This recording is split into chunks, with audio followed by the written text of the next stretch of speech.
मुस्तांग, जो नेपाल के पश्चिमी हिमालय क्षेत्र में स्थित है, एक प्राकृतिक सौंदर्य का अद्वितीय स्वरूप प्रस्तुत करता है। यह क्षेत्र पहाड़ों, घाटियों और खाड़ियों से घिरा हुआ है, जो अपनी आकर्षण में विशेष है।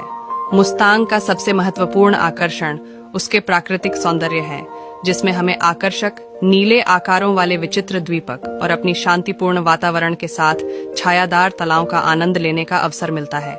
यहाँ की प्राकृतिक जलवायु, जैसे कि सूखे पदार्थ की बारिश नहीं होने देती, जिससे यह इस खास क्षेत्र को बरसाती वर्षा के बारे में प्रसिद्ध कर देता है। मुस्तांग का ऐतिहासिक मूल्य भी अत्यंत महत्वपूर्ण है, क्योंकि यह नेपाल की पुरानी संस्कृति और कला का महत्वपूर्ण प्रतीक है। यहाँ पर प्राचीन बौद्ध